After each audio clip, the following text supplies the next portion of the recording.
Hi hello കൂട്ടുകാരെ, അസ്സലാമു അലൈക്കും. Welcome back to my channel. അപ്പോൾ കുറേ നാളെയല്ലേ കണ്ടിട്ട്. നിങ്ങൾക്ക് എല്ലാവർക്കും സുഖമാണോ? ഞാനിവിടെ സുഖമായിരിക്കുന്നു. എന്തൊക്കെയുണ്ട് വിശേഷം? ഇങ്ങനെ ഒരു റെസിപ്പി ഇതിനു മുമ്പ് ആരും കാണിച്ചിട്ടില്ലാണ് കേട്ടോ എനിക്ക് തോന്നുന്നത്. അപ്പോൾ ഇത് റേഷൻ അരി വെച്ചിട്ട് അരി കുതിർക്കാതെ ഉണ്ടാക്കാൻ പറ്റുന്ന ഒരെളുപ്പത്തിൽ ഉണ്ടാക്കാൻ പറ്റുന്ന ഒരു അടിപൊളി ഡിഷാണ്. അപ്പോൾ ഇതെങ്ങനെ ഉണ്ടാക്കുന്നത് നമുക്ക് നോക്കിയാലോ. വീഡിയോ ഇഷ്ടപ്പെട്ടാൽ സപ്പോർട്ട് ചെയ്യാനും മറക്കല്ലേ കേട്ടോ. അപ്പോൾ അതാ ഞാൻ ആദ്യം ചിക്കൻ കറി എങ്ങനെ ഉണ്ടാക്കുന്നതെന്ന് നോക്കാം. എളുപ്പത്തിൽ ഉണ്ടാക്കാൻ പറ്റുന്ന ഒരു ചിക്കൻ കറീൻ്റെ റെസിപ്പിയാണ്. അപ്പോൾ അതിനായിട്ട് ഞാനിതാ ഒരു പാൻ ചൂടാൻ വെച്ചിട്ടുണ്ടായിരുന്നു. അതിലേക്ക് ഓയിൽ ഒഴിച്ച് കൊടുത്തു. എന്നിട്ടിതാ 3 സവാള ചേർത്ത് കൊടുത്തിട്ടുണ്ട്. ഞാനിപ്പോൾ ഇത് 1 കിലോ ചിക്കൻ അളവിലാണ് ചെയ്ത് കാണിക്കുന്നുള്ളത്. മീഡിയം സൈസിലുള്ള 3 സവാള ചെറുതായി അരിഞ്ഞിട്ട് എടുത്തിട്ടുള്ളതാണ്. ഇനിയിപ്പോൾ ഇത് നമുക്കൊന്ന് വാട്ടിയെടുക്കാം. നല്ല ബ്രൗൺ കളറാകുന്നത് വരെ നമുക്ക് ഇതൊന്ന് വഴറ്റി കൊടുക്കാം കേട്ടോ. രാവിലെയൊക്കെ എളുപ്പത്തിൽ ഉണ്ടാക്കാൻ പറ്റും കേട്ടോ ഇതൊക്കെ. ഇനിയിപ്പോൾ ഇത് വഴണ്ട് വരുന്ന സമയത്ത് നമുക്ക് ഇഞ്ചി, വെളുത്തുള്ളി, പച്ചമുളകും ചേർത്ത് ഒന്ന് ചതച്ചെടുക്കാം. ഇതിപ്പോൾ സവാള ഇവിടെ ബ്രൗൺ കളറായി വന്നിട്ടുണ്ട്. ഇനി നമുക്കിതിലോട്ട് ഇഞ്ചി, പച്ചമുളക്, വെളുത്തുള്ളി ചതച്ച പേസ്റ്റ് ഇതിലോട്ട് ചേർത്ത് കൊടുക്കാം. 1 ടേബിൾ സ്പൂണ് ഇഞ്ചി വെളുത്തുള്ളി പേസ്റ്റ് ചേർത്ത് കൊടുക്കാം കേട്ടോ. ഇതിപ്പോൾ ഇങ്ങനെ പേസ്റ്റ് ചെയ്യണമെന്നൊന്നുമില്ല, ഒന്ന് ചതച്ചെടുത്താലും മതി കേട്ടോ. ഇനിയിപ്പോൾ ഇതിൻ്റെ പച്ചമണം മാറുന്നത് വരെ നമുക്ക് ഇതിനൊന്ന് വഴറ്റിക്കൊടുക്കാം. അതിൻ്റെ പച്ച സ്മെല്ലൊന്ന് മാറി വന്നോട്ടെ, അതുവരെ ഒന്ന് വഴറ്റിക്കൊടുക്കാം.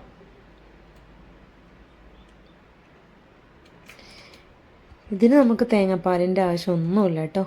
അപ്പോൾ നമുക്ക് പെട്ടെന്ന് പറഞ്ഞാൽ പെട്ടെന്ന് ഈസി ആയിട്ട് ഉണ്ടാക്കിയെടുക്കാൻ പറ്റുന്ന ഒരു അടിപൊളി ഡിഷാണ്. അങ്ങനെതാ ഇതിൻ്റെ പച്ചമുളകൊക്കെ മാറി വന്നിട്ടുണ്ട്. ഇനിയിപ്പോൾ കുറച്ച് കറിവേപ്പിലയും കൂടി ചേർത്ത് കൊടുക്കാം. എന്നിട്ട് ഒന്നുകൂടെ വഴറ്റി കൊടുക്കുക. ഈ കറിവേപ്പിലൊക്കെ ചേർക്കുമ്പോണ്ടല്ലോ അതിൻ്റെ നല്ലൊരു സ്മെല്ല് വരുന്നുണ്ട് കേട്ടോ.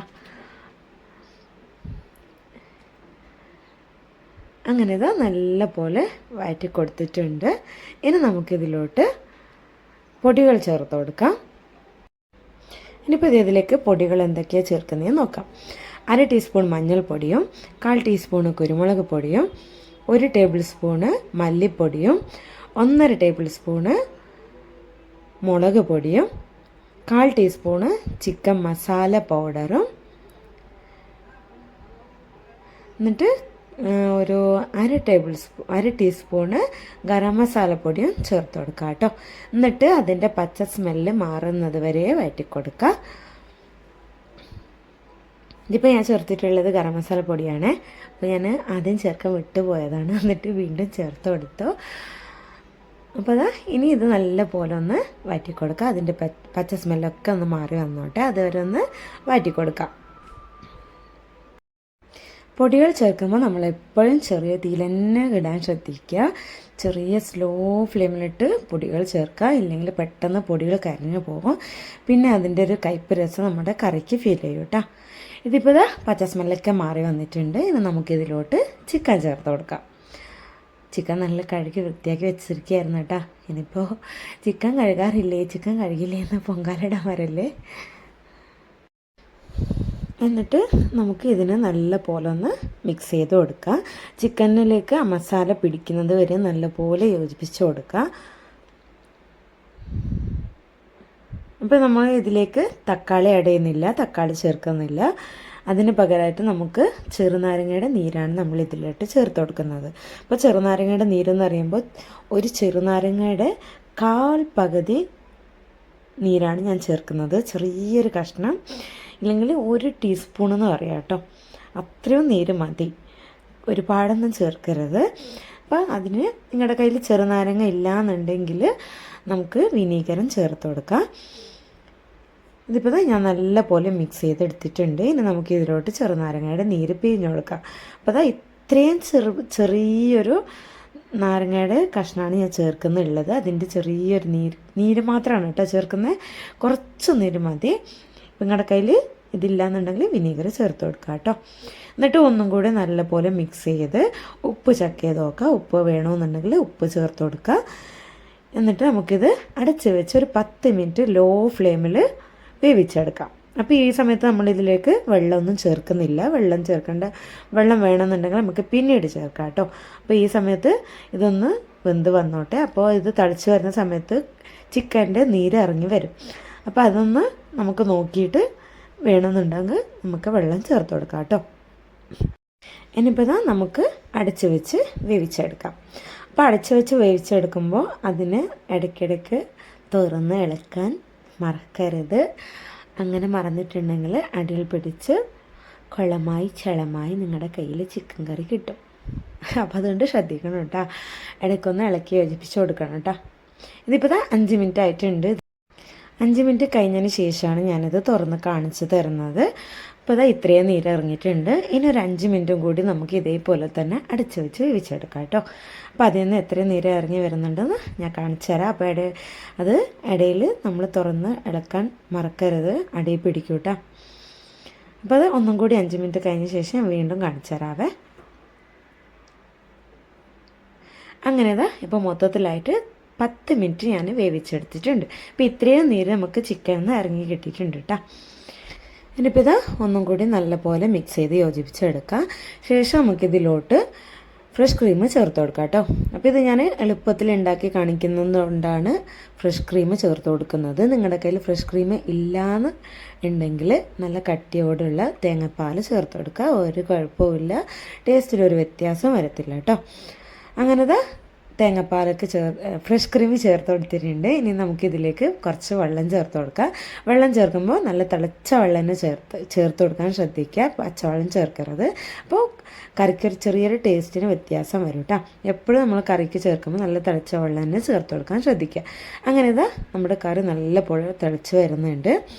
അപ്പോൾ ഞാൻ പറഞ്ഞല്ലോ, നിങ്ങളുടെ കയ്യിൽ ഫ്രഷ് ക്രീം ഇല്ലയെന്നുണ്ടെങ്കിൽ തേങ്ങാപ്പാൽ ചേർത്ത് കൊടുക്കുക കേട്ടോ. തേങ്ങാപ്പാൽ ഒരുപാട് വെള്ളമൊഴിച്ചൊന്നും ചേർക്കേണ്ട, നല്ല കട്ടിയോട് കൂടി തേങ്ങാപ്പാലെടുത്ത് ചേർത്ത് കൊടുക്കുക. ഇല്ലയെന്നുണ്ടെങ്കിൽ നമുക്ക് തേങ്ങാപ്പൊടി മാർക്കറ്റിൽ അവൈലബിൾ ആണ്. അപ്പോൾ അതും കൂടി ചേർത്ത് കൊടുക്കാവുന്നതാണ് കേട്ടോ. ഇതിപ്പോൾ ഞാൻ എളുപ്പത്തിൽ കാണിക്കുന്നത് കൊണ്ടാണ് ഫ്രഷ് ക്രീം ചേർക്കുന്നത്. തേങ്ങാപ്പാൽ വേണമെങ്കിൽ തേങ്ങാപ്പാൽ തന്നെ ചേർത്ത് കൊടുക്കാം. നിങ്ങൾക്ക് ഫ്രഷ് ക്രീമിൻ്റെ സ്മെല്ലോ ഇനിയിപ്പോൾ അത് ഇഷ്ടമല്ല എന്നുണ്ടെങ്കിൽ തേങ്ങാപ്പാൽ തന്നെ ചേർത്ത് കൊടുക്കാം കേട്ടോ. ഒരു വ്യത്യാസം വരില്ല ടേസ്റ്റിന്. അങ്ങനെ നമ്മുടെ കറി നല്ലപോലെ തിളച്ച് വന്നിട്ടുണ്ട്. ഇനി നമുക്കിതിലോട്ട് കുറച്ച് മല്ലിയില ചേർത്ത് കൊടുക്കാം. ഇനിയിപ്പോൾ നിങ്ങളുടെ കയ്യിൽ കസൂരി മെതി ഉണ്ടെങ്കിൽ കസൂരി മെതി ചേർത്ത് കൊടുക്കാം. അങ്ങനെ അടിപൊളി കറി റെഡി ആയിട്ടുണ്ട്. അപ്പോൾ എല്ലാവരും ട്രൈ ചെയ്ത് നോക്കണം കേട്ടോ. അങ്ങനെ ഇനി നമുക്ക് റേഷൻ അരി വെച്ചിട്ട് എങ്ങനെയാണ് ഒരു അപ്പം തയ്യാറാക്കുന്നതെന്ന് നോക്കിയാൽ എളുപ്പത്തിൽ ഉണ്ടാക്കാൻ പറ്റും കേട്ടോ. അരി കുതിർക്കുകയോ വെള്ളത്തിൽ നനയ്ക്കുകയോ ഒന്നും വേണ്ട. ഇനി രാവിലത്തേക്ക് നമുക്ക് അരി കുതിർക്കാനോ നനയ്ക്കാനോ മറന്നാൽ ഒരു ടെൻഷനോ ഒരു പേടിയും വേണ്ട കേട്ടോ. റേഷൻ അരി കൊണ്ട് ഇതുപോലെ ഉണ്ടാക്കി നോക്കുക. എളുപ്പത്തിൽ ഉണ്ടാക്കാൻ പറ്റിയെടുക്കുന്ന ഒരു അപ്പത്തിൻ്റെ റെസിപ്പിയാണ് കേട്ടോ. പിടിയെന്ന് പറയാം കേട്ടോ. ഇനിയിപ്പോൾ ഞാൻ നമ്മുടെ 250 ml കപ്പിൽ 3 കപ്പ് റേഷൻ അരിയാണ് എടുത്തിട്ടുള്ളത്. അത് നമുക്ക് മിക്സിയിലിട്ട് പൊടിച്ചെടുക്കാം. ഞാനിപ്പോൾ ഇത് 2 ബാച്ചായിട്ടാണ് പൊടിച്ചെടുക്കുന്നുള്ളത്. ഇതിപ്പോൾ നല്ല ഫൈനായിട്ട് പൊടിച്ചിട്ടില്ല, എന്നാൽ ഒട്ടും തരിതരിപ്പും അല്ല കേട്ടോ. ചെറിയൊരു തരിതരിപ്പുണ്ട്, എന്നാൽ ഒട്ടും ഫൈനും അല്ല, ഒന്നും പൊടിയാതെ ആ ഒരു ടൈപ്പിൽ. ഇപ്പോൾ നമുക്ക് വീട്ടിൽ കാണുമ്പോൾ മനസ്സിലാവുന്നുണ്ടാവും. ഒരു പുട്ടുപൊടിൻ്റെ പരുവത്തിലാണ് കേട്ടോ ഞാൻ എടുത്തിട്ടുള്ളത്. ഇനി നമുക്കിതിനെ നല്ല പോലെ കഴുകിയെടുക്കാം. കൈ കൊണ്ട് നല്ല പോലെ തിരുമ്മി കഴുകിയെടുക്കണം. അപ്പോൾ 4-5 വെള്ളത്തിൽ നന്നായി കഴുകിയെടുക്കാൻ ശ്രദ്ധിക്കുക കേട്ടോ. ഇല്ലെങ്കിൽ അരിൻ്റെ ഒരു സ്മെല്ലുണ്ടല്ലോ, അത് നമുക്ക് അപ്പത്തിൽ ഫീൽ ചെയ്യും. അപ്പോൾ അതുകൊണ്ടാണ് നല്ല പോലെ കഴുകി വൃത്തിയാക്കി എടുക്കുക. അപ്പോൾ ഞാനിത് കാണിച്ചു തരാം ഇതെങ്ങനെ കഴുകി എടുക്കേണ്ടതെന്ന്. ഇതിപ്പോൾ ഞാൻ നല്ല പോലെ ഇതിലോട്ട് വെള്ളം ചേർത്തിട്ടുണ്ട്. ഇനി നമുക്ക് ഈ വെള്ളം നന്നായി കൈ കൊണ്ട് തിരുമ്മി എന്നിട്ട് ഒന്ന് വെള്ളം മാത്രം നമുക്ക് ഊറ്റിക്കളയാം കേട്ടോ. ഇതിപ്പോൾ കണ്ടില്ലേ, ഇതിപ്പോൾ നന്നായി ഞാൻ കഴുകിയെടുത്തിട്ടുണ്ട്. ഇനിയിപ്പോൾ നമുക്ക് ഈ വെള്ളം ഒന്ന് കളയാം. അപ്പോൾ ഞാൻ ഇത് ഒരു തവണ നിങ്ങൾക്ക് കാണിച്ചു തരുന്നത്, എന്നിട്ട് അവസാനം ഞാൻ കഴുകുമ്പോൾ കാണിച്ചു തരാം. ഇതിപ്പോൾ കണ്ടില്ലേ, ഇതിപ്പോൾ ഞാൻ ആദ്യം കഴുകുമ്പോൾ വെള്ളത്തിൻ്റെ നിറം കണ്ടില്ലേ, പൊടി പോവാതെ ഒഴിഞ്ഞു പോവാതെ ശ്രദ്ധിക്കണം കേട്ടോ. പതിയെ വെള്ളം മാറ്റി കൊടുക്കുക. അങ്ങനെ ഞാൻ 5-6 തവണ കഴുകിയെടുത്തിട്ടുള്ളതാണിത്. അവസാനം കഴുകിയെടുത്തപ്പോൾ ഈ പരുവത്തിലായിരിക്കും വെള്ളത്തിൻ്റെ കളറ്. അങ്ങനെ കഴുകിയെടുക്കണം. അപ്പോഴേ അതിൻ്റെ ഒരു സ്മെല്ല് പോകത്തുള്ളൂ കേട്ടോ. അരിൻ്റെ സ്മെല്ല് പോകാൻ വേണ്ടിയിട്ടാണ് അങ്ങനെ പറയുന്നത്. ഇല്ലെങ്കിൽ നമുക്കത് നമ്മൾ കഴിക്കുമ്പോൾ അരിൻ്റെ സ്മെല്ല് നമുക്ക് ഫീൽ ചെയ്യും. അതുകൊണ്ടാണ് നല്ലപോലെ കഴുകണം എന്ന് പറയുന്നത്. നമ്മൾ ആദ്യം കഴുകിയില്ലല്ലോ, അപ്പോൾ നമ്മൾ പൊടിച്ചതിന് ശേഷമാണ് ഇത് കഴുകിയെടുക്കുന്നത്. അപ്പോൾ അതുകൊണ്ടാണ് കേട്ടോ ഇങ്ങനെ ഡീറ്റെയിൽ ആയിട്ട് ഞാൻ കാണിച്ചു തരുന്നത്. ഇതിപ്പോൾ ഞാൻ മൊത്തത്തിലായിട്ട് കഴുകി വൃത്തിയാക്കി വെച്ചിട്ടുണ്ട്. ഇനി നമുക്കിതിനെ ഒരു പാനിലോട്ട് മാറ്റി കൊടുക്കാം. അങ്ങനെ ഞാൻ മൊത്തത്തിലായിട്ട് പാനിലോട്ട് ഇട്ട് കൊടുത്തിട്ടുണ്ട്. ഇനിയിപ്പോൾ നമുക്കിതിലോട്ട് തേങ്ങ ചിരവിയത് ചേർത്ത് കൊടുക്കുക. തേങ്ങ നിങ്ങളുടെ ഇഷ്ടത്തിന് ചേർത്ത് കൊടുക്കുക. തേങ്ങ മാത്രം സ്കിപ്പ് ചെയ്യരുത് കേട്ടോ. തേങ്ങ ചേർത്ത് കൊടുക്കണം, എന്നാലേ ഇതിൻ്റെ ടേസ്റ്റ് ഉണ്ടാകത്തുള്ളൂ. തേങ്ങ ഒരിക്കലും സ്കിപ്പ് ചെയ്യാൻ നോക്കരുത്. ഞാനിപ്പോൾ ഇത് 1 കപ്പോളം തേങ്ങ ചേർത്ത് കൊടുത്തിട്ടുണ്ട്. നമ്മൾ 250 ml കപ്പിലാണല്ലോ അരി എടുത്തിട്ടുള്ളത്. അതേ സെയിം കപ്പിൽ തന്നെ 1 കപ്പോളം ഞാൻ ചേർത്ത് കൊടുത്തിട്ടുണ്ട്. ഇതിൽ നിങ്ങൾക്ക് കൂട്ടാൻ വേണമെങ്കിൽ കൂട്ടി കൊടുക്കാം, ഇല്ലെങ്കിൽ കുറക്കണമെന്നുണ്ടെങ്കിൽ കുറച്ചും കൊടുക്കുക. അപ്പോൾ സ്കിപ്പ് ചെയ്യരുത്, കുറച്ചാണെങ്കിലും ചേർത്ത് കൊടുക്കണം കേട്ടോ. ഇനി ഇതിനാവശ്യത്തുള്ള ഉപ്പും ഇതിനെ ഒന്ന് ഒതുക്കിയെടുക്കാനുള്ള വെള്ളവും കൂടി ചേർത്ത് കൊടുക്കുക. എന്നിട്ട് ഫ്ലെയിം ഓൺ ചെയ്ത് കൊടുക്കുക. എന്നിട്ട് നല്ല പോലെ ഇതിനെ ഒന്ന് ഒതുക്കിയെടുക്കുക കേട്ടോ. ഇതിപ്പോൾ വെള്ളത്തിൻ്റെ അളവെന്ന് പറയുന്നത് ഇപ്പോൾ ഞാൻ കപ്പളവിലൊന്നും അളന്നിട്ടില്ല. അത് ഒരു മുങ്ങി വരുന്ന രീതിയിൽ ആ ഒരു രീതിയിൽ വെള്ളം ചേർത്ത് കൊടുക്കുക കേട്ടോ. എന്നിട്ട് നമുക്കിതിനെ നല്ല പോലെ ഒന്ന് ഒതുക്കിയെടുക്കാം. ഇതിപ്പോൾ ഞാൻ എങ്ങനെ പറഞ്ഞു തരണമെന്ന് എനിക്കറിയില്ല. ഞാനിപ്പോൾ വീഡിയോയിൽ കാണിക്കുന്നത് പോലെ നിങ്ങൾക്ക് വീഡിയോയിൽ കാണുമ്പോൾ മനസ്സിലാകുന്നുണ്ടാവും എങ്ങനെ ഒതുക്കിയെടുക്കേണ്ടതെന്ന്. അതുപോലെ ചെയ്തെടുക്കുക. ഇതിപ്പോൾ കണ്ടില്ലേ, ഞാനിപ്പോൾ ഇതാ ഇങ്ങനെ ഒരു മീഡിയം ഫ്ലെയിമിലിട്ട് ചെയ്തത് ഇതുപോലെ ആക്കിയെടുത്തിട്ടുണ്ട്. അപ്പോൾ അത് ഇതിൻ്റെ വെള്ളം മൊത്തത്തിലായിട്ട് വറ്റി വന്നിട്ടുണ്ട്. ഇനിയിപ്പോൾ ഈ ഒരു പരുവത്തിലായി കിട്ടിയിട്ടുണ്ട്. അപ്പോൾ ഇതുപോലെ നമുക്ക് ഒന്ന് ഒതുക്കിയെടുക്കാം കേട്ടോ. ഇതിപ്പോൾ കണ്ടില്ലേ, ഇതിപ്പോൾ നല്ല പോലെ ഒതുക്കിയെടുത്തിട്ടുണ്ട്. ഇനി നമുക്കിതിനെ വേറൊരു പാത്രത്തിലോട്ട് മാറ്റി കൊടുക്കുക. ചൂടോടെ തന്നെ അതേ പാത്രത്തിൽ വെക്കരുത്. അപ്പോൾ അതിൻ്റെ ഒരു ചെറിയൊരു വേറൊരു പാത്രത്തിൽ മാറ്റി കൊടുക്കുക കേട്ടോ. അങ്ങനെ ഞാനിപ്പോൾ വേറെ പാത്രത്തിലേക്ക് മാറ്റി കൊടുത്തിട്ടുണ്ട്. ഇനി നമുക്കിത് ചൂടാറുന്നതിന് മുമ്പ് തന്നെ ഇതുപോലെ ഉരുളകളാക്കി എടുക്കാം കേട്ടോ.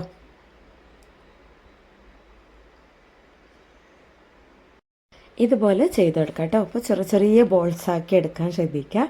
അത് കാണാനും കഴിക്കാനും ഇങ്ങനെ ചെറിയ കുഞ്ഞു ബോൾസായിട്ടാണ് കേട്ടോ. കാണാനും രസമാണ് ഇങ്ങനെ കുഞ്ഞു ബോൾസാക്കി എടുക്കുമ്പോൾ, അത് കഴിക്കാനും ടേസ്റ്റാണ് കേട്ടോ. അപ്പോൾ ഇതുപോലെ കുഞ്ഞു ബോൾസാക്കി എടുക്കാം. അങ്ങനെ ഞാനിപ്പോൾ മൊത്തത്തിലായി ചെയ്തെടുത്തിട്ടുണ്ട്. ഇനി നമുക്കിതിനെ എങ്ങനെ വേവിച്ചെടുക്കുന്നതെന്ന് നോക്കാം.